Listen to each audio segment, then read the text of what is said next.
listening to the X-Zone Broadcast Network, www.xzbn.net. Radio's authority on the world of the paranormal and the science of parapsychology, celebrating 25 years of broadcasting. Broadcasting around the world and to the great beyond.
Listening to the X-Zone Broadcast Network, www.xzbn.net. Radio's authority on the world of the paranormal and the science of parapsychology, celebrating 25 years of broadcasting.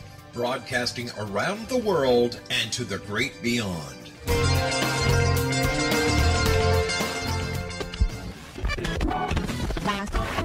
All Hit Radio.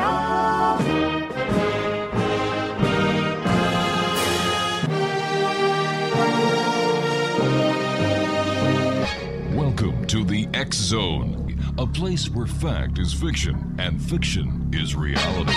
Now, here's your host, Rob McConnell.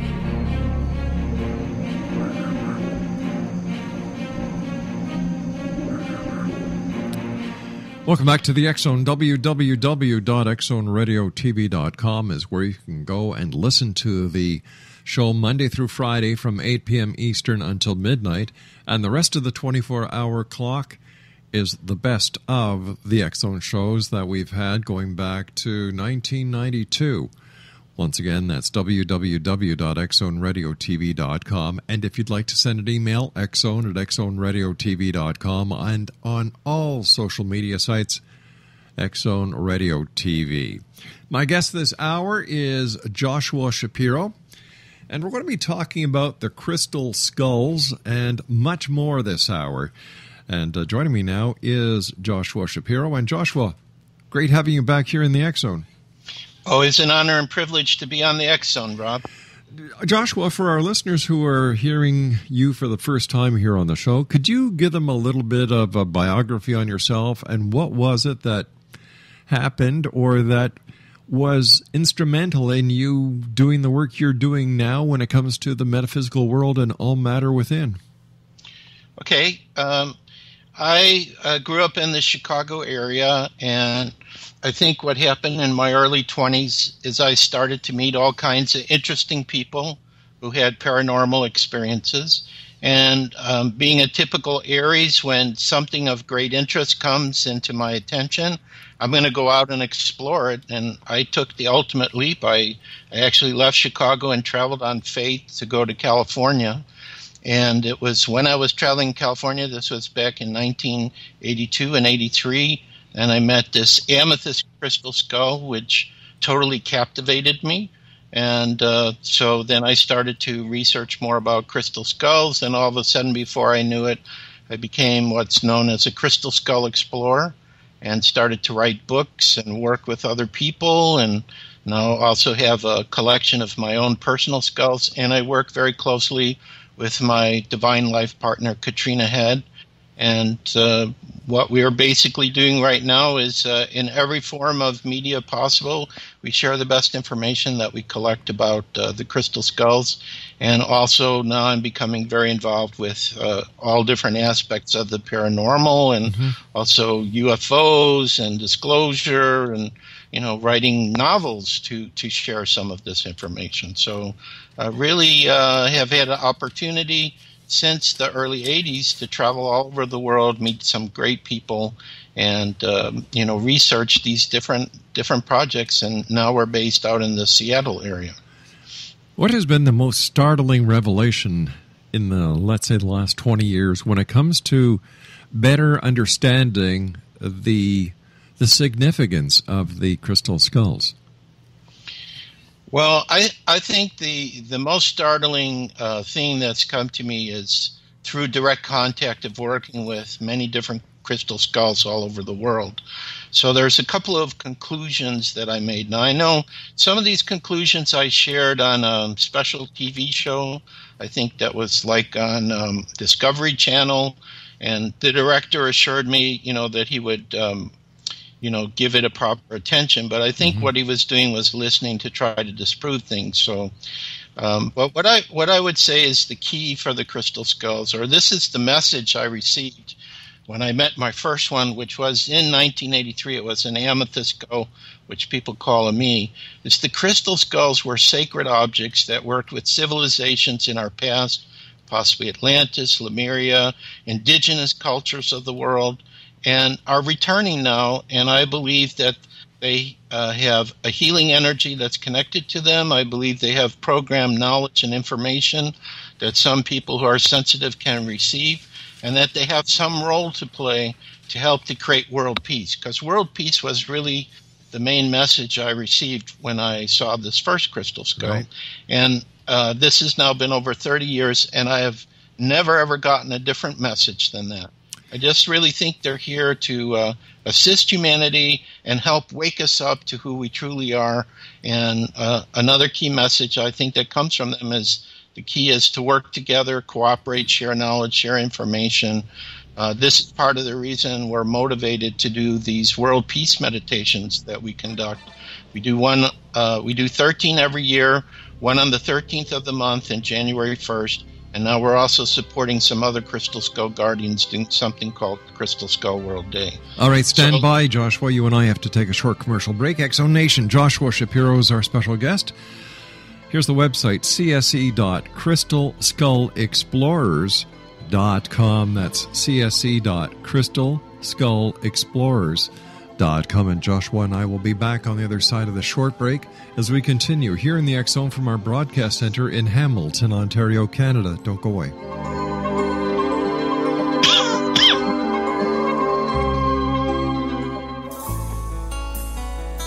Afterlife expert Roberta Grimes was the first one to say that dying can be fun. Now her best-selling book, The Fun of Dying, is available in stores worldwide. So if you wonder whether death ends life, how it feels to die, or what heaven might be like, The Fun of Dying was written for you. And if you have always been afraid of death, or if you worry that your life has no meaning, let The Fun of Dying ease your fears and bring new meaning to your life.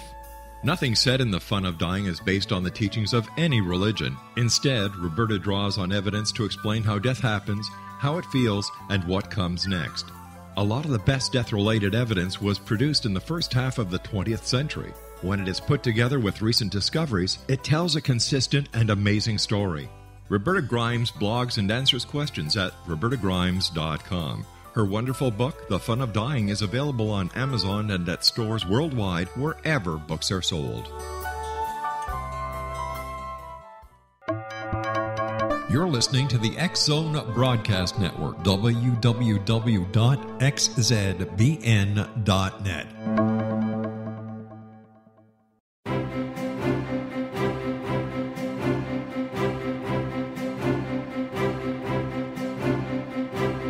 While science pursues fact, magic accesses the quantum level, bridging random facts to form truth. As long as science and magic remain separate and polarized, the truth cannot be known.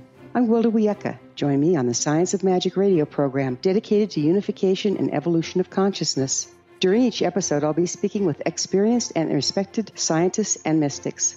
From astrologers to astronomers, from medical doctors to shaman, the scientific method to dowsing and intuition, we will weave together information from seemingly divergent practices to promote unity and enlightenment. Join me, Wilda Wieka, and the Science of Magic right here on the X-Zone Broadcast Network. For more information, visit www.thescienceofmagic.net.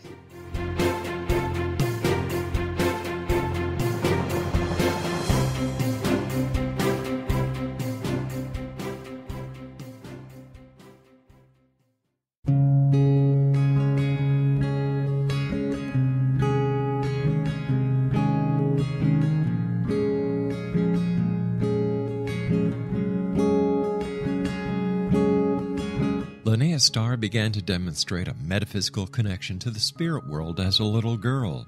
Her family noticed the connection, but it was a great-grandmother who told the family that Linnea was indeed gifted. The great-grandmother, who was also gifted, felt that Linnea had indeed inherited these attributes. It has been noticed that oftentimes such things are passed down through the generations. Linnea was also born with a caul, a thin white membrane across a newborn's face. Legend has it that if the baby is born with this caul, the child will have second sight, or what we call psychic abilities. Linnea Starr does past, present, and future, and has the gift of prophecy. It is written within scriptures that if you are able to give factual information, and prophecies indeed come true, the gift indeed comes from the divine realm. Linnea Starr does large interactive groups as well as private gatherings. For more information on Linnea Starr or to contact Linnea for a one-on-one consultation, visit her website at www.linneastar.com. That's www.linneastar.com.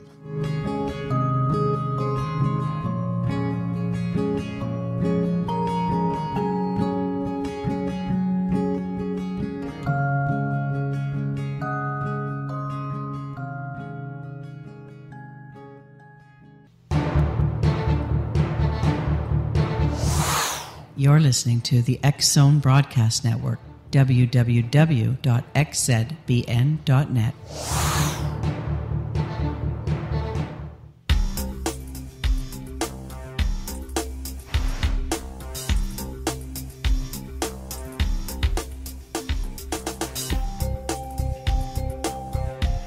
Joshua Shapiro is our special guest this hour, Exonation. www.crystalskullexplorers.com. What do we know about the crystal skulls so far, Joshua? What is their origin? What is their purpose? Well, as far as their origin, and again, when we're speaking about crystal skulls, so the listeners understand, I'm talking about skull-shaped objects made like a human skull, made from quartz crystal. As far as where they've been coming out of and been found, predominantly connected to ancient civilizations from the past, especially the Mesoamerican cultures, Mexico and Central America. However, more recently, I've been hearing stories about people talking about skulls coming out in many different parts of the world. Some stories about possibly in Australia or under the water by Australia, in Europe. So I really think we're going to find crystal skulls and are finding crystal skulls all over the world. I gather from some of the indigenous people that I've spoken to, they always speak about them if they are familiar about them, and sometimes they are and they don't let you know this, that there are sacred objects that they've used in ceremony, which again seems to follow the message I talked about for world peace, that they would use the crystal skulls in their sacred ceremony to create a more peaceful and harmonious world, or to do healing of people in their civilization. What was the next part of the question that you asked me, like where are we going or what their purpose is? What their purpose is? Well, I would say their purpose is a couple of different things. Now, this is the one part that I was belittled on this special program that I mentioned I was on. Yeah. But it's the only way that I can explain from all my experiences and from listening to other people that I've met and people who write to us and people who attend our classes, etc., is I think that the primary purpose of what the crystal skulls are about is that they're like a vessel that is allowing other consciousness to be able to work in a way to have contact with humanity. What is this consciousness? Well, I can only speculate. It could be different types of spirits that are working through who love humanity and want to help us. And they animate the skull, and a lot of people get this sensing because they give their crystal skull a name, or they start talking with the skull, which some people think is ludicrous. For myself, my skulls will speak to me in what I call my mind's voice. Like, I'll be working on the computer and they're behind me, and all of a sudden I start hearing one or two of the skulls kind of talking in my mind. So I think what's happening is, if they're ET presences, if they're from the inner earth, if they're from other dimensions, there's a lot of, let's say, dimensional beings that exist on other planes of existence who are working through the skulls, kind of like a communication device, in order to communicate knowledge and information and share energy with us. And so this would be number one point. And then, of course, the second point that comes up a lot for people is that, let's say, for example, they want to see one of the so-called very, very old skulls, ancient skulls, and they go and they have a session with it just like they have sessions with our personal skulls. And there is a profound effect the energy of the skulls has upon them that's life-changing, very beneficial in a positive way, healing, some insight about what's going on in their life. They may have a vision, they may have a dream, the skull may set up certain energies for them that their whole life goes in a different direction. So it seems to be, I would say, the skulls are a conduit for contact with other intelligences who wish to assist humanity, but just like what the UFOs do, where you see them in the sky for 5-10 seconds and they leave and you wonder, did that really happen? It's kind of, they're working kind of in behind the scenes to help us, to get us to look at things, but really they're more of a reflection of what's inside of us, the potential inside of us. So this would be probably the easiest way I could summarize what I think the crystal skulls are doing right now.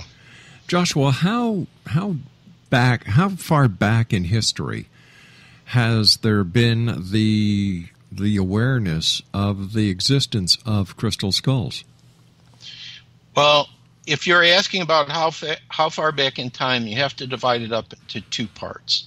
One part is how far back in time do the indigenous people know about these objects? Because they're the first ones who worked with them that seem to know about them. So we could be talking back to the time of Atlantis, which is, at least 12,000 years ago and probably a lot older. They could be coming from Lemuria. They could be gifts from the gods, which sometimes they talk about. But then if you look at it from a more modern perspective, when did the modern world really start having an interest in crystal skulls? And that really didn't start happening until, I'd say, the middle part of the 1800s. Like, for example, there's a museum in Paris that had a crystal skull in the 1870s. The British Museum skull shows up in 1898. I've heard when I was in Mexico City in the 1870s or 1880s, they had crystal skulls in museums down there. So this would be the time frame, I would say, when they're showing up. And, it's very difficult when you talk to the indigenous people who don't keep records of their history in general. It's word of mouth, it's legends. How do we understand or know what to believe? But, I've never found these indigenous people trying to share legends and trying to lie about them. They're trying to explain it the best way that they can. And they're very proud about their heritage. They're very proud of their legends. And, why don't we take the indigenous people more serious? Why do we treat them as if they're third or fourth class citizens? Yes, I agree with you. I don't understand this. There were two different indigenous tribes that I personally visited where they brought out for me this strange language, which was very complicated. and it had a lot of information. I didn't understand what it was saying. It didn't look like any language I had ever seen of the earth.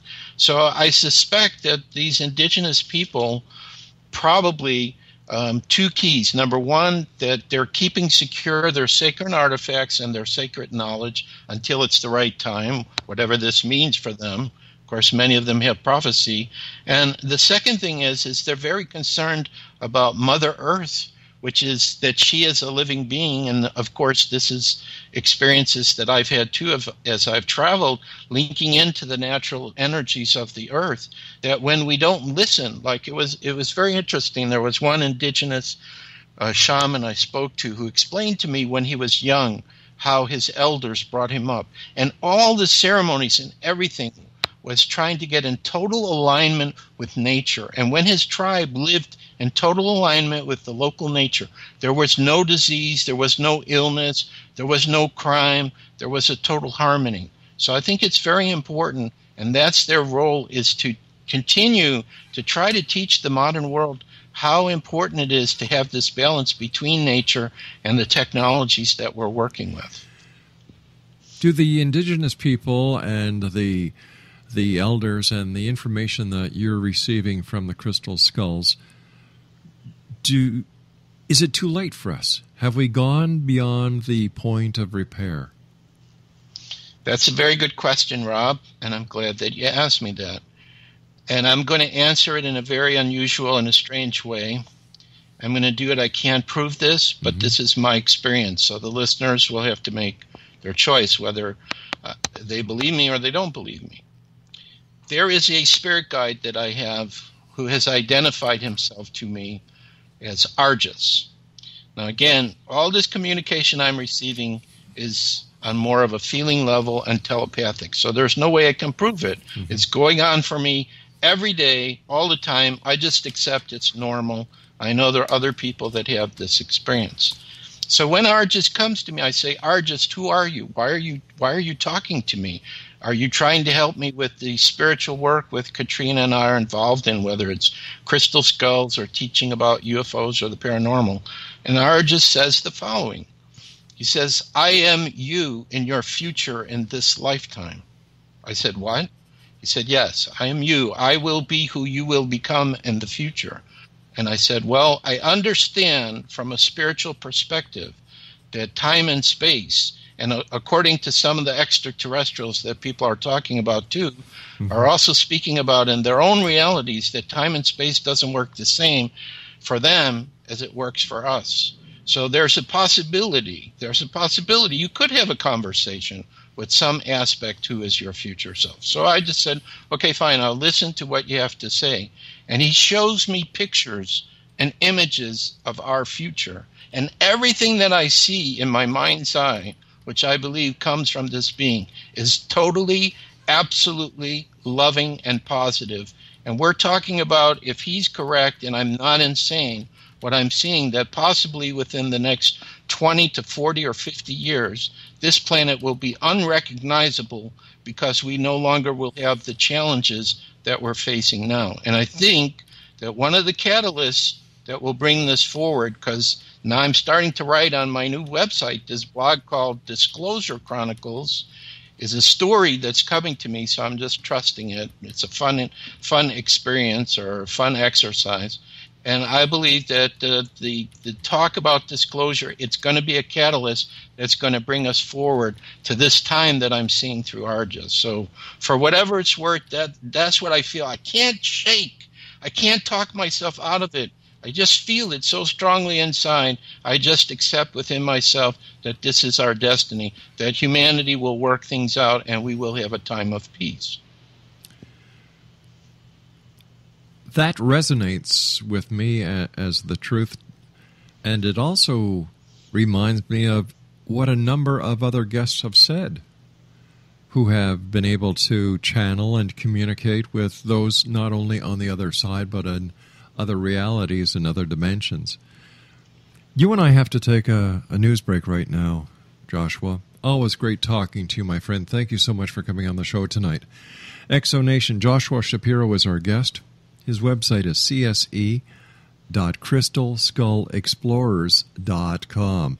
That's www.cse.crystalskullexplorers.com. And Joshua and I will be back on the other side of this short break with the news as we continue here in the X Zone from our broadcast center in Hamilton, Ontario, Canada. Don't go away.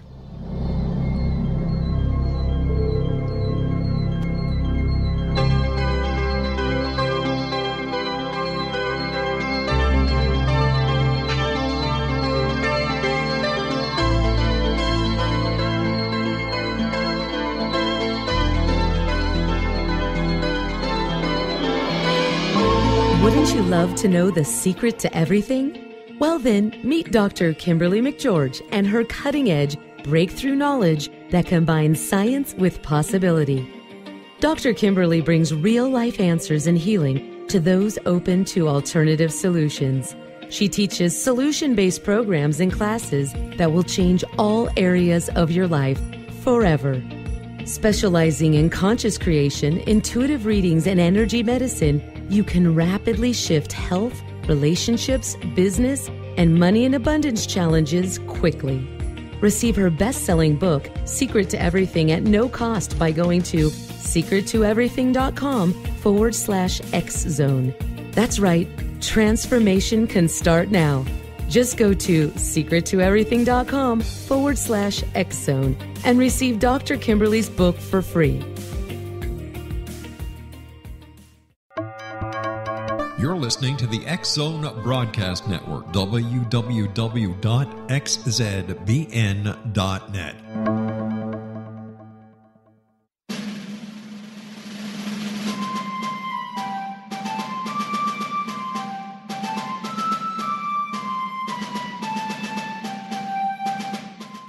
Thomas Jefferson was a Burgess of 27 when he met Martha Wales Skelton, a 22-year-old widowed heiress who was fondly called Patty by her family. They were married on January the 1st, 1772, and they took up residence in a cabin on the building site on top of a Virginia mountain that Thomas had named Monticello. As Thomas and Patty slowly built their first version of the great house at Monticello, the Revolutionary War was heating up. Patty, with difficulty, bore 5 children, but only 2 girls survived. Thomas's political career developed to the point where he was often away from home, but after he authored and signed the Declaration of Independence in Philadelphia, he resolved never again to leave his wife. He was elected the governor of Virginia, just as that state became the Revolution's last battleground. The Revolutionary War ended in 1781, and Thomas gladly retired altogether to my family, my farm, and my books. But Patty continued to want to bear her treasured husband a son, and late in the summer of 1782, she died of kidney failure at the age of 33, 4 months after having borne yet another girl. Thomas was so devastated by her death that he never remarried. He mourned her for the rest of his life, even as he helped to frame the peace in France and then became the first Secretary of State, the second Vice President, and the third President of the United States. This story is true. Thomas Jefferson was such an obsessive letter writer and record keeper that we know where he was and what he was doing nearly every day of his adult life. Every significant thing he says in My Thomas comes from his contemporary writings. My Thomas by Roberta Grimes is now available at Barnes & Noble, Costco, Target, Books A Million, Hudson Booksellers, Kmart, Walmart, Sam's Club, Walgreens, CVS, and online at Amazon.com. You can visit Roberta Grimes online at www.robertagrimes.com.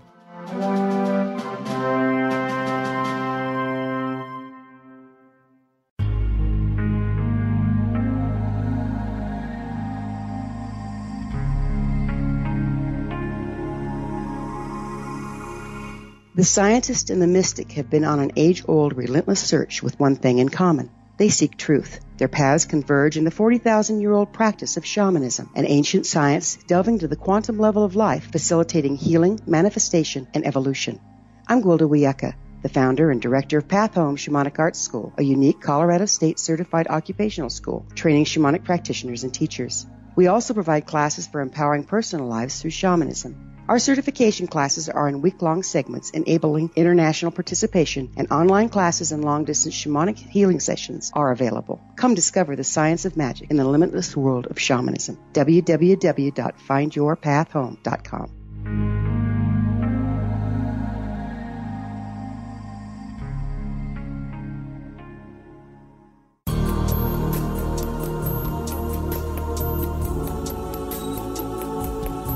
Unwilling to be the government's deadly assassin, gifted psychic Kahara Mitchell went AWOL and ended up buried under rubble in the wake of a great tsunami. She regained consciousness far from Earth on the medical ship of a Daguerrean intergalactic fleet. Has she been rescued or abducted by aliens? The Chalice of Carrie, Kahira O'Donnell's latest paranormal science fiction romance, is the passionate story of an Earth woman and her destined mates, twin kings from another galaxy. Kahara uses her gifts fighting alongside Lords Rom and Ra in a war that will determine the destiny of galaxies. The Chalice of Carrie by Kahira O'Donnell is now available at KahiraO'Donnell.com or at Amazon.com.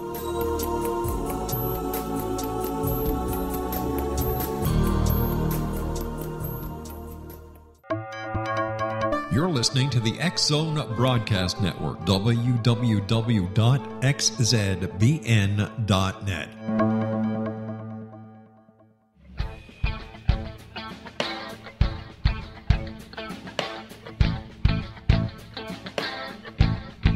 What happened in Benghazi is revealed by Nicholas Genix, author of Obama, Islam, and Benghazi. He informs the American people that President Obama deceived them by advocating a strong foreign policy prior to the 2012 presidential election, and Hillary Clinton supported this deception.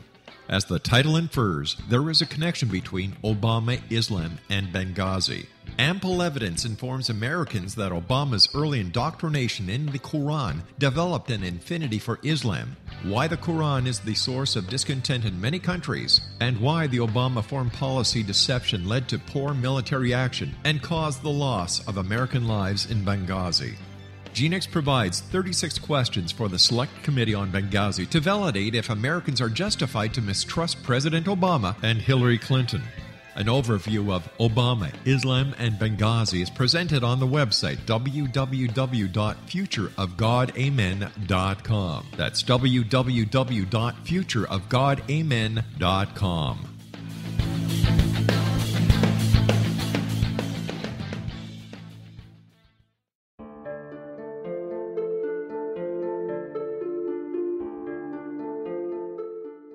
Annie Callahan, dedicated to negotiating a position for Earth within the Daguerrean Coalition, had trained for 3 years to become an Earth ambassador. Yet, the very eve of her arrival at the capital ruling planet, she is claimed as destined mate to an oversized, mating-maddened vamp who swears he will never release her. Lord Aztaran, king of the Macian sector, has waited over 900 years for his destined mate. Having found her as an alpha vamp, he is unable to relinquish Annie, virtually holding her hostage until he can claim her. Yet Macians cannot survive without their mate's love. How could he strip her of her citizenship, her ambassadorship, and her freedom and expect to win her heart? With All That I Am by Kahira O'Donnell is the latest book in this exciting series, The Daguerrean Chronicles, guaranteed to keep readers coming back for more. With All That I Am by Kahira O'Donnell is available on Amazon.com and KahiraO'Donnell.com.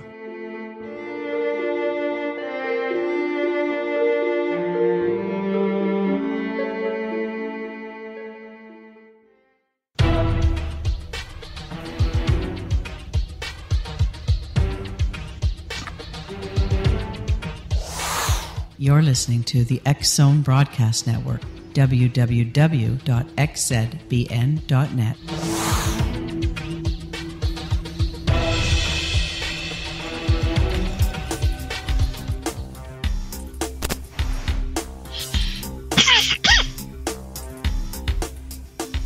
Joshua Shapiro is our guest of this hour. cse.crystalskullexplorers.com. Everybody who has done research into the crystal skulls or reading about the crystal skulls find them to be fascinating, find them to be beautiful. And yet, it seems the only crystal skull that most people know about is the Mitchell-Hedges skull. And I was wondering if you could tell us the story behind that skull. Yes, I'd be happy to do so, Rob. I know the guardian of the skull, Bill Holman, very well. And I would say of every crystal skull that I've met so far personally, that's the one that has changed my life the most. So it'd be an honor to speak about it. As I understand it, from Anna Mitchell-Hedges, when she was alive, she lived to 100 years old. She participated with her father in an expedition to British Honduras, which is now known as the country of Belize, starting at the end of 1923, but she didn't arrive until around 1924. It is said on her 17th birthday, January 1st, 1924, she was climbing in one of the Mayan ruins there in that part of the world, a pyramid which had damage on it. She wanted to see the vista of the whole site, so she went to the top. On her way down, she saw sunlight being reflected from inside the pyramid, so she went back and told her father about it. Her father said, no, it's a piece of glass, it's nothing. But she felt it was important, so she kept insisting, and her father was able to get the local Mayan natives to start digging around the area where she saw this reflection. They lifted out some heavy stones, and then they lowered her inside because she was, very young and thin. She was able to go in toward where she saw the reflection. She took the object, put it in her sweater. They hauled her out, and it was the top part of a clear quartz crystal skull, meaning that the lower jaw wasn't present, but the rest of the skull is there. We actually have a crystal skull like this now that some superior carvers in China have made for us, which is 2 pieces. Wow. And purportedly, several weeks later, in an altar area, they found the lower jaw. And from what I'm told is the Mayan natives went crazy because this was a sacred artifact for them. They start dancing, kissing the ground, crying, and eventually they made a fire around it. And Mitchell-Hedges saw this was so important for them, he didn't have the heart to take it, so he gave it to the Mayan people. But the family claims that in 1927, after they completed their expedition to the area, and they had made agreements with the New York Museum, Native American Indian Museum in New York and the British Museum, that any objects that they found would go to those 2 museums. But because the head Mayan priest, when they left, presented the crystal skull to them as a gift, they were allowed to keep it. There was one period of time in the 1930s, I believe, Mr. Burney, who was a good friend of Mitchell-Hedges, had this crystal skull and was contacting museums about it. When I asked Anna Mitchell-Hedges the last time I saw her when she was alive, she said this was a personal friend of her father's, that he had given the skull to receive a loan to do a new expedition, and then his son started to try to sell the skull. His father had promised to Mitchell-Hedges he wouldn't do that, so Mitchell-Hedges quickly got the money to buy it back, and from 1944 till he passed away, and until Anna Mitchell-Hedges passed away, which was, I think, 2007.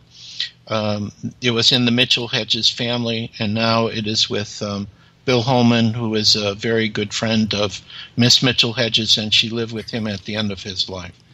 What so a that's story. The story that's told of this crystal skull. Why is it referred to by some as the crystal skull of doom? Some people have called it this because they said that the Mayan priest had the ability to will death, but Anna Mitchell-Hedges, whenever she heard that, she would always say no, it was to help a person who was terminally ill so that they could die in peace, but not to just, kill some person because, let's say, some priest says, well, I don't like this person, so I'm going to use the skull to will death. So that's the way that they talk about it. But every experience that I've personally had in the presence of that skull, and as well as talking to many other people who have had a chance to experience it, for almost everyone I know, there was some kind of energetic increase, there was some healing, there were some heightened emotions, some spiritual gifts that came out, some new information, new knowledge. So for most people I know, they've had a very positive response to the crystal skull.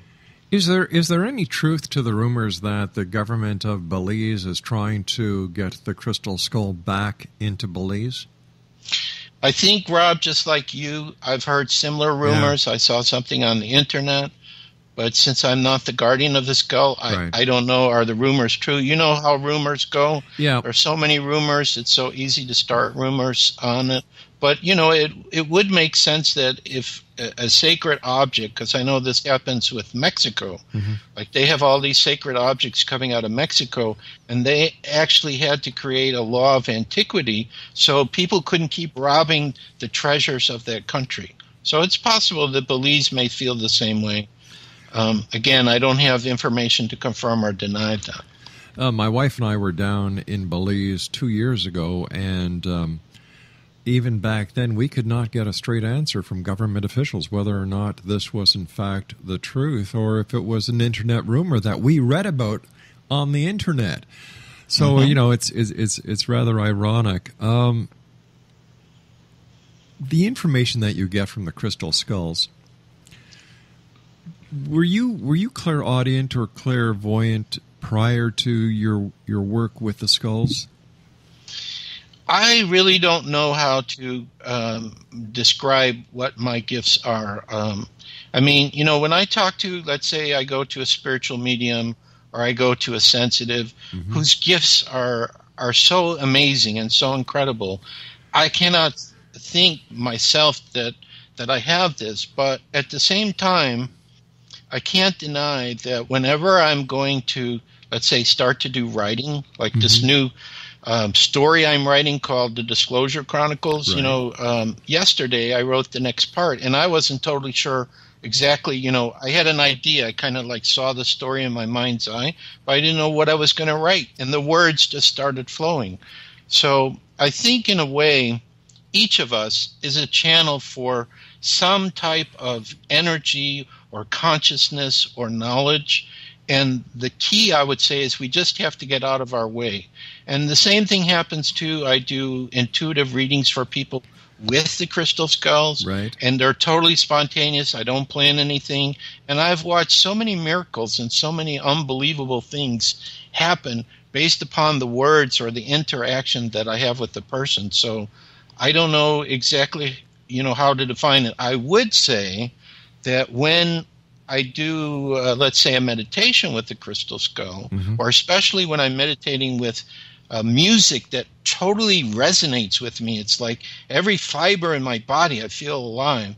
I have some of the most profound and powerful meditations and healing that I've ever experienced, including any sacred area I've ever been to or any other experience I can think about. So I think what I would say is there's an energy. I mean, we've tested this. We've done scientific experiments with people where we've used Carillion cameras and meridian stress test systems where we've tested a person with a regular piece of crystal, and then we put the crystal skull, but then they were blindfolded and they didn't know what are they being tested with, and we saw that there seemed to be some type of energy that's connected with these crystal skulls that enhances who a person is.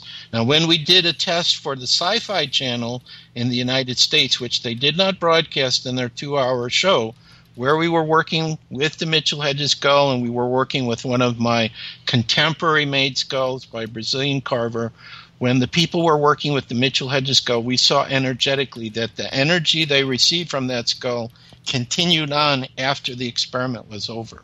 Wow. So it was interesting observing this. And, of course, anyone who's in broadcasting or a ham operator or anyone who was in the early days of CB radios, crystals were used to transmit the frequencies. Definitely. You had a receive crystal and a transmit crystal.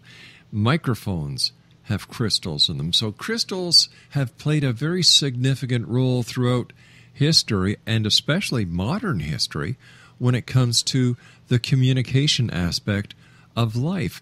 And I maybe this is just what I believe the significance of the head is, that whoever is sending this information is wanting to know that the message is coming from the head. And how they signify this is by the head itself, the crystal skull. So I find it fascinating.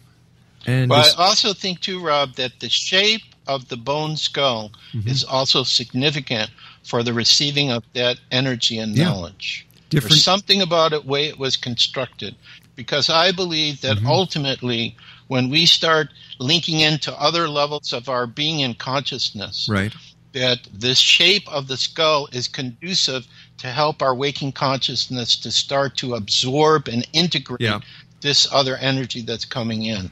I see it working the same as a true pyramid, where if you go 1/3 of the way down, it starts rejuvenating metal and enhancing a person's DNA. I think the shape of the skull does the same.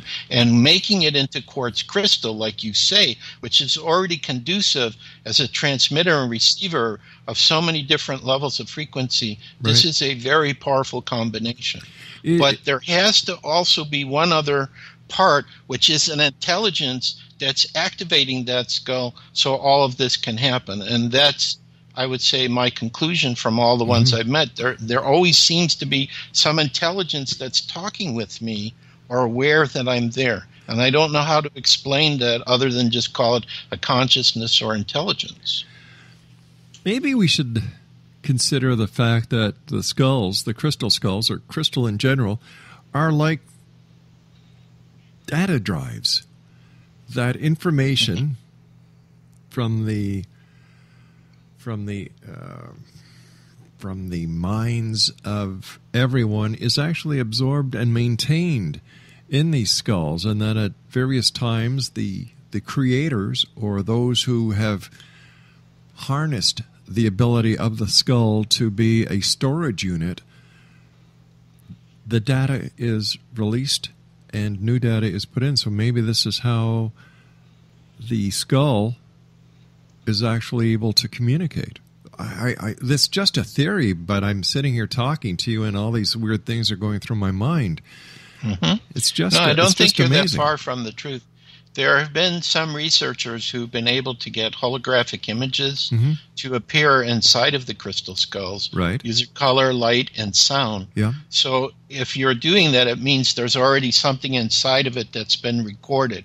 And that's the sensing that I've always had when I've been around crystal skulls, is that they have the ability to record on some level everything that's going on around them. Exactly. And somehow there's some other beings who can just tap into that, and they can see, okay, here's what happened, or here's this history, or here's what's going on right now. Or here's what's going to happen in the future, because there are stories of people who use crystal balls to see the future. Maybe that's not so far off. Maybe they are able to trigger something with their own energy that interacts with the energy of the crystal skull or the crystal ball, where they are able to manipulate time.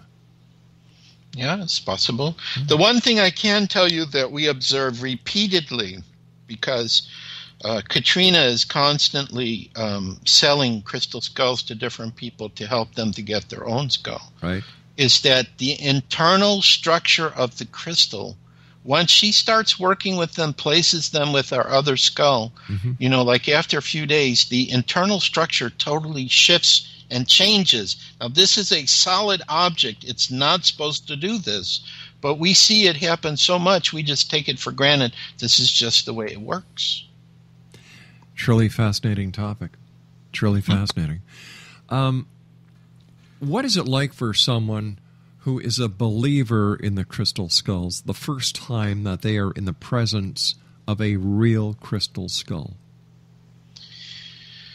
I would say that for most people who believe in it, when they finally get to meet, let's say, a special crystal skull they've been waiting to meet that they've heard about, from different stories that I've heard from people, the range of experiences can be anywhere from going into a deep meditation to having profound vision, to having their dreams affected, to seeing major changes happen in their life after they meet the skull. And by major changes, because this kind of happened to me, I think, after I started working with the skulls, is those things in your life that no longer worked, relationships or situations that were destructive for you, that made you miserable or made you nervous, would kind of be kicked out, and all of a sudden a new direction would appear.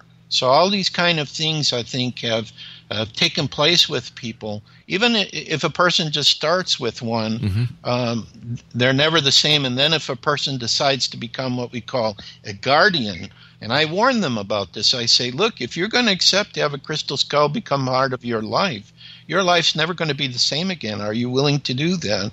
And a lot of people just say, I just feel I have to do this, or this particular crystal skull is calling to me. I don't know why I have to have it, but I know I must have this one to work with it.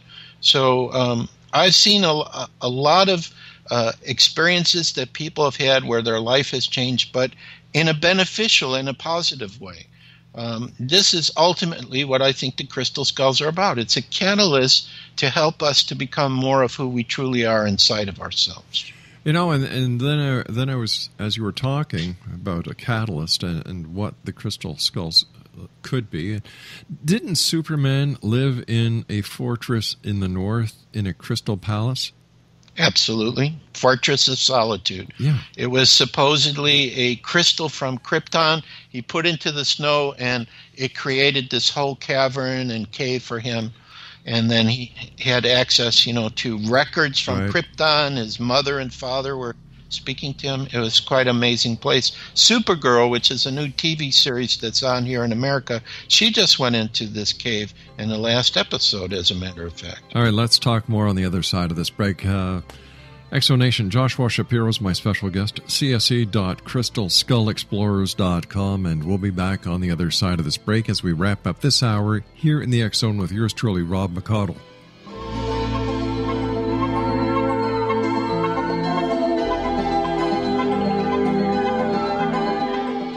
Little children aren't the only ones afraid of the dark.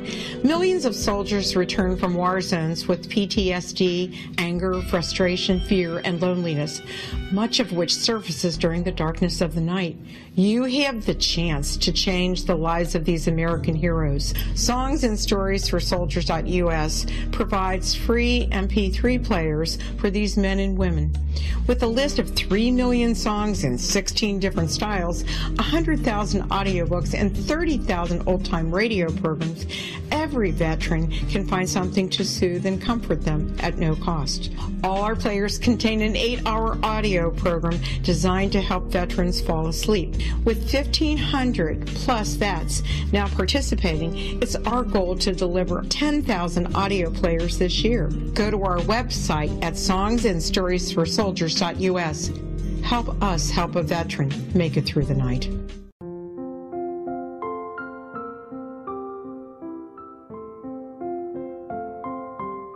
I am Dr. Carl O'Helvey, founder, president of a new cancer foundation focusing on evidence-based physical, mental, and spiritual interventions, including natural cancer cures, prayer, meditation, affirmations, nutrition, and other related holistic cancer prevention and cure modalities. These are used in cancer education, research, and financing care. I ask for your help to continue this important work by donating at www.holisticcancerfoundation.com.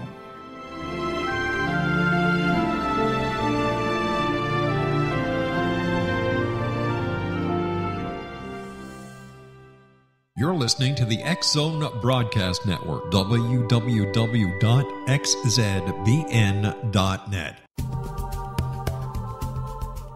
If you enjoy reading a good mystery with a touch of the paranormal, then you'll love From Out of the Woodwork by William S. Peckham. Sean Kennedy, a Toronto contractor, buys derelict houses, guts them, and turns them into multifamily dwellings. When Sean buys 29 Livery Lane, a century house in ruins, and starts the renovation, the house fights back. He is visited by ghosts of owners past. His visions are triggered by touching an oak mantle, reading a faded letter, opening an old locket, or opening a brand new casket in the basement. These visions will take you on a trip across southern Ontario from Niagara Falls to Toronto to Kingston. From Out of the Woodwork is now available in paperback and on your favorite electronic reader. To order your copy of From Out of the Woodwork, go to www.williamspeckham.com. That's www.williamspeckham.com. You're listening to the X-Zone Broadcast Network, www.xzbn.net.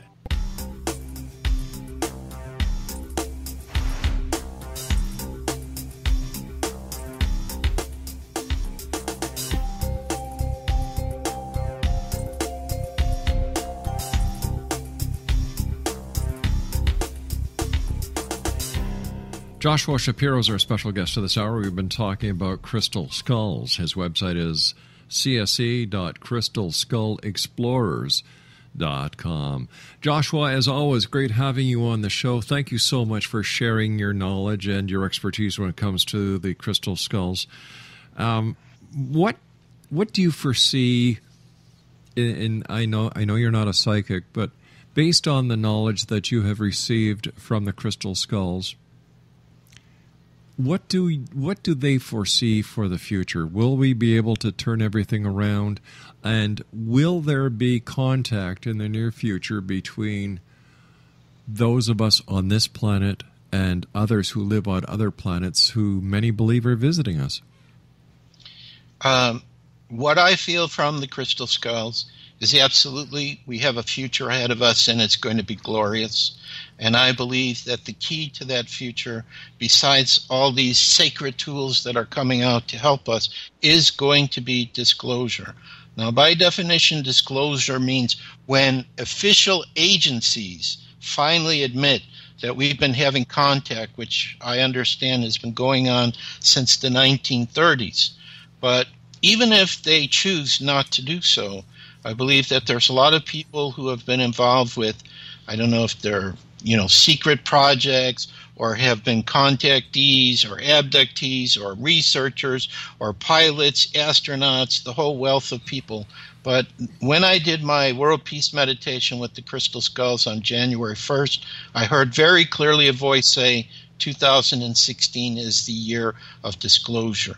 So I would not be surprised, Rob, to look out the window one day in the not-too-distant future and expect it to be normal to see not only human beings walking our streets, but extraterrestrials walking our streets. I think it's impossible that there cannot be any other intelligent life anywhere else in the universe. I personally have had my own direct contacts, and I know for a fact that this is true. And like many of my friends I know who've also had their own experiences, we're just waiting for this to come, and it's getting really, really close. I mean, I've been watching a lot of things on YouTube and the internet and so on, and I'm convinced that we are very close to have this happen, and it will be for a positive reason to help us transform into a more peaceful state and more consciously aware. We've got about a minute left, and if you could give me a short answer to this question, why do you think the governments of the world have maintained this truth embargo against the UFOs and ETs? I would go along with what Colonel Corso said in A Day After Roswell. When it first happened with Roswell crashing, they knew people were not ready for this. Mm-hmm. And I think the problem was they kept it secret too long. They would now be caught into a lie. So they are just allowing other people basically to share it right now. But if they don't do something directly soon, I believe the extraterrestrials will take a step. And that's what the story is all about that I'm writing on my blog, is what would happen if the extraterrestrials initiate disclosure. Joshua, once again, thank you so much for joining us, my friend. I look forward to the next time you come back and visit us, and please, let's not make it as long as it was this time. I agree, Rob. Thank you so much. A pleasure to be here. Take care of yourself, Joshua, and my regards to your better half. Thank you so much. Good night now. Exo Nation, Joshua Shapiro has been my guest. www.cse.crystalskullexplorers.com. And I'll be back on the other side of this commercial break with the news as we continue here in the X Zone from our broadcast center in Hamilton, Ontario, Canada. Don't go away.